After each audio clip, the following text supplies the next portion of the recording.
तो क्या आप भी जनवरी 2025 के लिए प्रिपरेशन कर रहे हैं बट आपने अभी तक कोई भी टाइम टेबल नहीं बनाया है for your preparation, then this video is for you. Students, इस वीडियो में मैं आपको बताने वाली हूँ कि कैसे एक परफेक्ट टाइम टेबल आप अपने लिए बना सकते हैं जिससे कि आपकी प्रिपरेशन बहुत ही बढ़िया से हो जाए।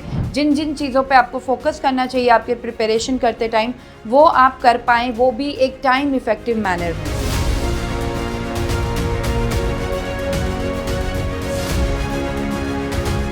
जय Shri Shyam everyone, this is your educator Sakshi Dua welcomes you to CA foundation grooming education. तो चलिए स्टूडेंट्स, स्टार्ट करते हैं हमारी आज की video which is all about the time table for January 2025 attempt. ठीक है स्टूडेंट्स, तो जैसे कि आप जानते हैं कि आपके 4 सब्जेक्ट्स हैं, accounting, law, quantitative aptitude and business economics. Okay students, तो चलिए सबसे पहले मैं आपको कुछ ऐसी गाइडलाइंस प्रोवाइड करूंगी जो आपको हमेशा ध्यान में रखना है before preparing your time table for you. Okay, सबसे पहला, select your suitable time slots. देखिए स्टूडेंट्स, हम सबके लिए पूरा का पूरा डे प्रोडक्टिव नहीं हो सकता, कुछ ही टाइम स्लॉट्स उसमें से प्रोडक्टिव होते हैं।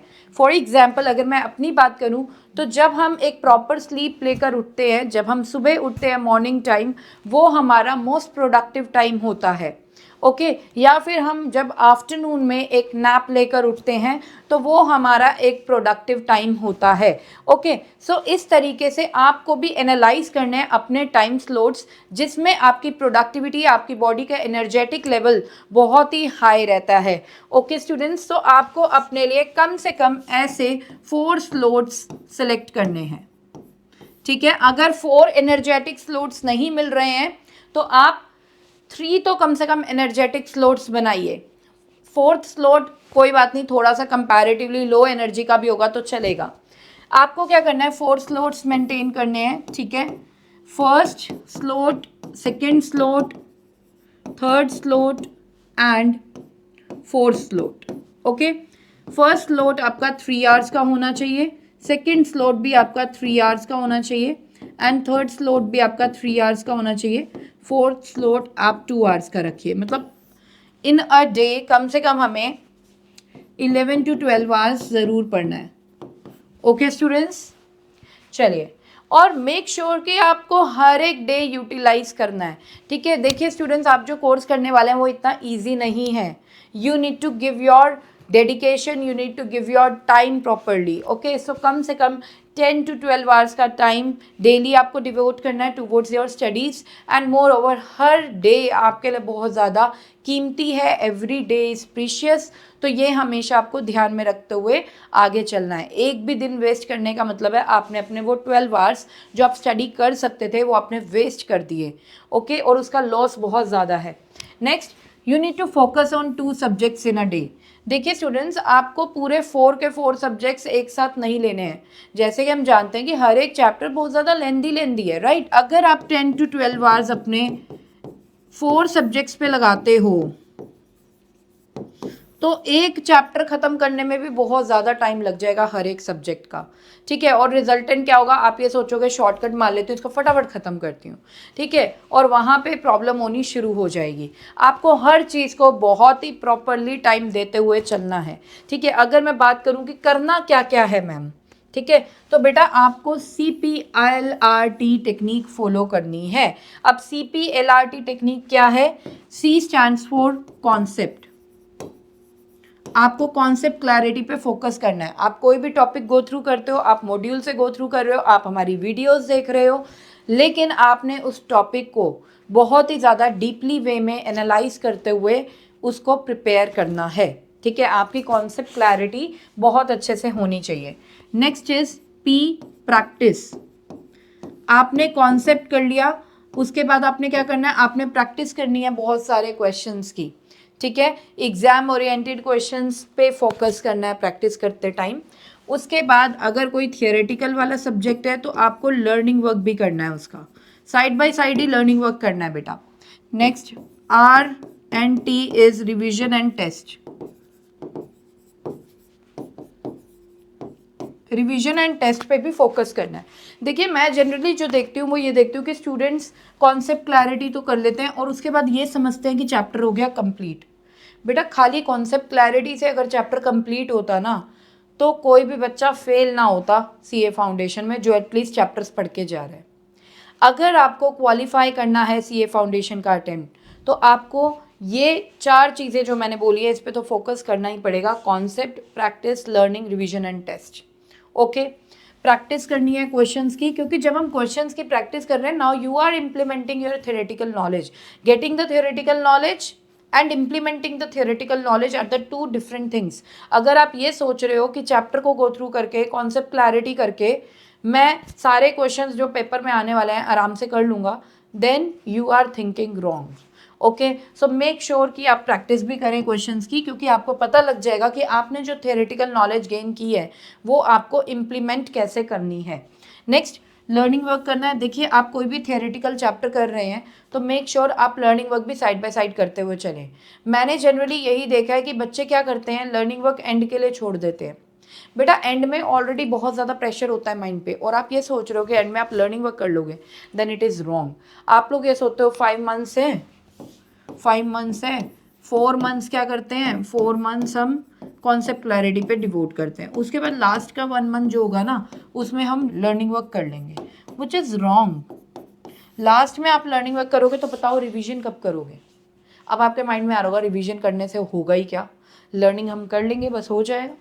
बेटा, आपने कभी ऐसी प्रॉब्लम्स को देखा है कि आप बहुत कुछ प्रिपरेशन करके गए थे, अपने अकॉर्डिंग आपकी प्रिपरेशन बहुत बढ़िया थी, लेकिन पेपर आया तो आप बहुत सी चीज़ें भूल गए, एट ए टाइम बहुत सी चीज़ें याद नहीं आई। वो क्यों होता है? वो इसलिए होता है क्योंकि आपने एक ही बार लर्निंग करी थी, आपके माइंड में वो कॉन्सेप्ट अच्छे से रिटेन नहीं हुआ था, आपके माइंड में वो पिक्चर अच्छे से नहीं बनी थी। अगर आपने मेरी एक ही वीडियो देखी है और मैं बिल्कुल आपके पास से जा रही हूँ, आप मुझे रिकॉग्नाइज नहीं कर पाओगे कि ये साक्षी मैम है, राइट? क्यों? क्योंकि आपके ब्रेन ने अभी इमेज ही नहीं बनाई मेरी। लेकिन आप डेली मेरी क्लासेस देखते हो, आप डेली मेरे लाइव सेशंस देखते हो, तो क्या होगा, फिर मैं आपके पास से जाऊंगी तो आप रिकॉग्नाइज कर लोगे, हाँ ये मैम जा रही हैं, साक्षी मैम जा रही हैं, राइट? क्यों? क्योंकि उस केस में माइंड ने मेरी जो इमेज है आपके माइंड ने, आपके ब्रेन ने फिट कर दी है, तो अब आप इजीली एनालाइज कर सकते हो। यही फ़र्क होता है एक लर्निंग वर्क करने में और एक साथ में रिविजन्स करने में। रिवीजन कम से कम 3 to 4 टाइम्स रिपीटिव होना ज़रूरी है, सो दैट कि आपका जो माइंड है, आपका जो ब्रेन है, वो पिक्चर्स बना ले कंटेंट की और आपको कोई प्रॉब्लम ना आए उस कंटेंट को आगे रिटेन करने के लिए। ओके, सो रिवीजन पे भी हमें फोकस करना है। अब जैसे कि हमें तो हमेशा ही लगता है कि हम तो हर चीज़ बहुत अच्छे से करते हैं, हर चीज़ हमने परफेक्ट वे में करी है ना, हमें तो यही लगता है कोई कमी नहीं है। लेकिन वही बढ़िया स्टूडेंट होता है जो अपनी कमियों को जाने और फिर देखे कि अब क्या करना है। सो उसके लिए टेस्ट देना बहुत ज़्यादा ज़रूरी है। आपके अकॉर्डिंग तो आपने कॉन्सेप्ट क्लैरिटी कर ली, प्रैक्टिस कर ली, लर्निंग वर्क कर लिया, चैप्टर का रिवीजन कर ली और आप सोचते हो चैप्टर तो मेरा बहुत अच्छे तरीके से हो गया, बट असलियत में तो ये टेस्ट ही बताएगा बेटा कि चैप्टर कितने अच्छे तरीके से हुआ। सो आपको ये चारों चीज़ों पे बहुत अच्छे से फोकस करना है। और अगर आप 2 सब्जेक्ट्स लेते हुए चलते हो तभी ये चारों चीज़ों पे आप एक ही दिन में फोकस कर सकते हो, राइट? तो इसीलिए मैंने बोला आप इन अ डे 2 सब्जेक्ट्स ही लो, आप 4 सब्जेक्ट्स लेते हुए मत चलो, अदरवाइज जो जो चीज़ें करनी है वो प्रॉपरली हो नहीं पाएंगी।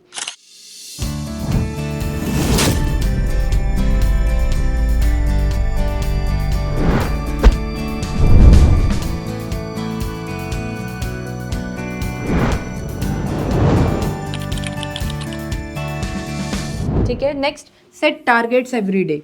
आपको हर दिन अपना टारगेट सेट करना है।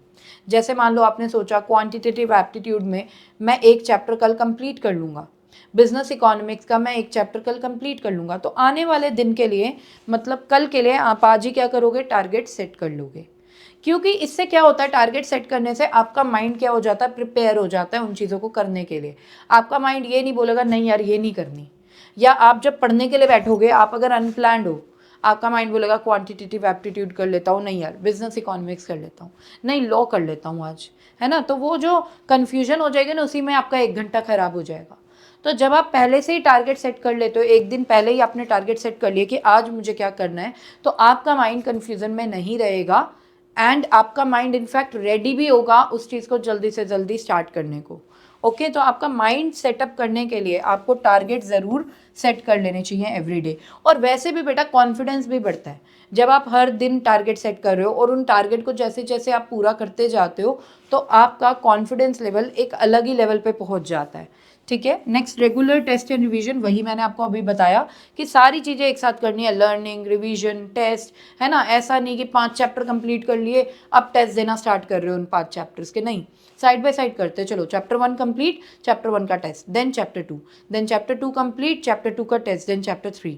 इनफैक्ट करना तो ये चाहिए कि क्यूमुलेटिव टेस्ट भी देने चाहिए। मान लो आपने फर्स्ट 2 चैप्टर्स कर लिए, चैप्टर 1 एंड चैप्टर 2, चैप्टर 1 का भी टेस्ट दे दिया, चैप्टर 2 का भी सेपरेटली टेस्ट दे दिया। नाउ इट्स अ टाइम कि आप कंबाइंड टेस्ट भी दो, चैप्टर 1 एंड चैप्टर 2। आप जितने ज़्यादा टेस्ट देते हो ना बेटा, टेस्ट देने से पहले हमारी यही टेंडेंसी रहती है कि हम एक बार कंटेंट को देख लें, तो उतनी बार आप कंटेंट को भी एक बार दोबारा से देख रहे हो, आपकी रिवीजन बार बार हो रही है। सो टेस्ट का फ़ायदा बहुत ज़्यादा होता है। एक तो ये आपको आपकी मिस्टेक बताता है, दूसरी चीज़ आप बार बार फिर कंटेंट को भी देखते हो जिसके लिए आप टेस्ट देने के लिए जा रहे हो, तो आपकी रिटेंशन पावर भी डेवलप होती है। Next, eat healthy, make sure that you eat healthy. अभी आजकल के बच्चों के साथ ये प्रॉब्लम बहुत ज़्यादा है कि आप जंक फूड खाते हो ज़्यादा। अब क्या होता है बेटा, जंक फूड डाइजेस्ट होने में काफ़ी टाइम लेता है, काफ़ी एनर्जी बॉडी की वेस्ट हो जाती है जंक फूड को डाइजेस्ट करने में। अब अगर आपकी बॉडी उसी पे ही ज़्यादा एनर्जी लगाएगी तो आप कैसे पढ़ोगे, राइट? आपकी पढ़ाई पे एनर्जी कैसे लगेगी?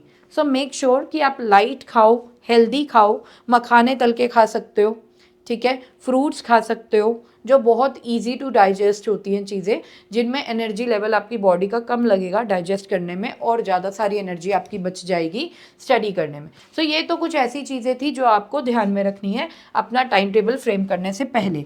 चलिए अब मैं एक एग्जाम्पल दे रही हूँ। वैसे तो आप लोग अपना टाइम टेबल खुद ही फ्रेम करोगे अकॉर्डिंगली, राइट, लेकिन एक एग्जाम्पल दे रही हूँ उस स्टूडेंट का जो 5 o'clock उठ जाता है, ठीक है, डेली मॉर्निंग में वो 5 o'clock उठ जाता है। तो देखिए बेटा, हम जनरली गलती क्या करते हैं, उठते ही हम बैठ गए पढ़ने के लिए।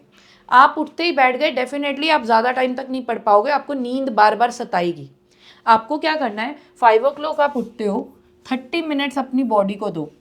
आप मॉर्निंग वॉक पे जाओ, या आप एक्सरसाइज करना चाहते हो एक्सरसाइज जाओ। मैं तो ये सजेस्ट करूँगी सुबह पार्क हो जाओ, ये बहुत बढ़िया रहता है। इससे क्या होगा, इससे आपकी नींद खुल जाएगी, और माइंड में जो चीज़ बार बार आती है ना कि हम सो जाएं सो जाएं सो जाएं, वो नहीं आएगी। आप बिल्कुल एक्टिव हो जाओगे अपनी स्टडी को कैरी ऑन करने के लिए, अपनी स्टडी को स्टार्ट करने के लिए, ठीक है। फिर फर्स्ट स्लॉट बनाओ, जो कि मैंने आपको बोला था 3 hours का होना चाहिए।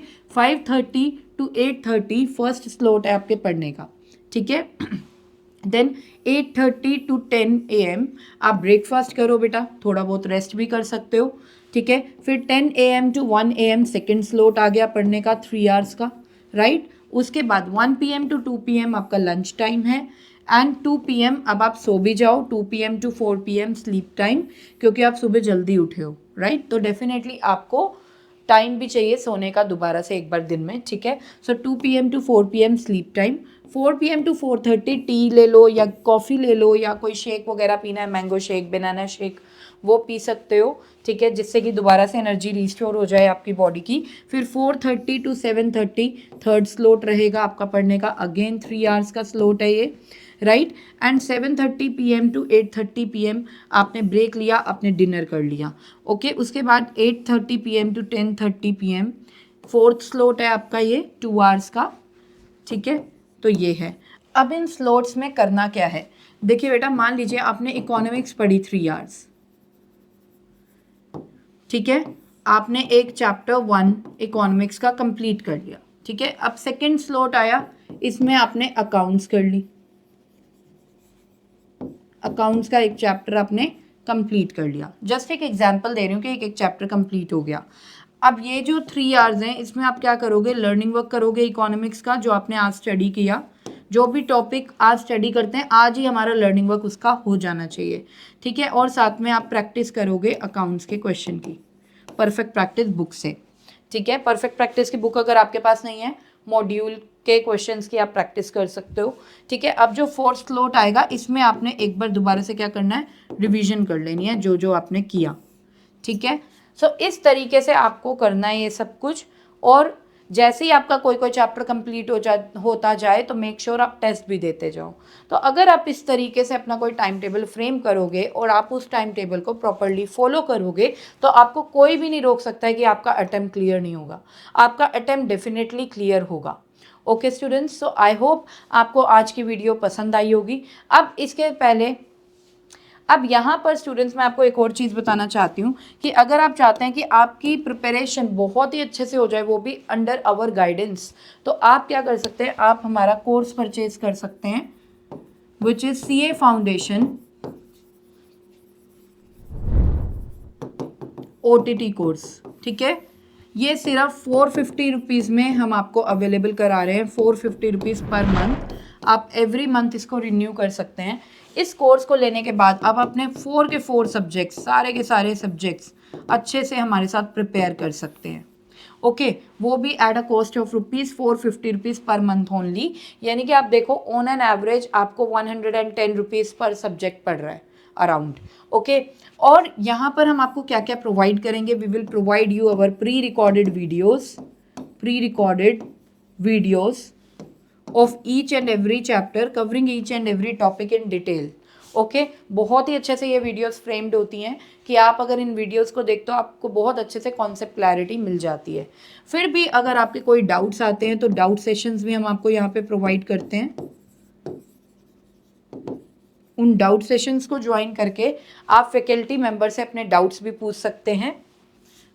मोर ओवर आपको यहाँ पर अभी वैल्यू एडिशन भी किया है हमने कि टेस्ट सीरीज़ भी इसमें दे दी हैं।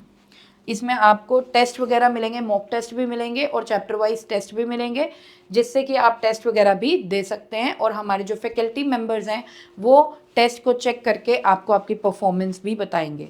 So it's a very good course which is available at a minimum cost.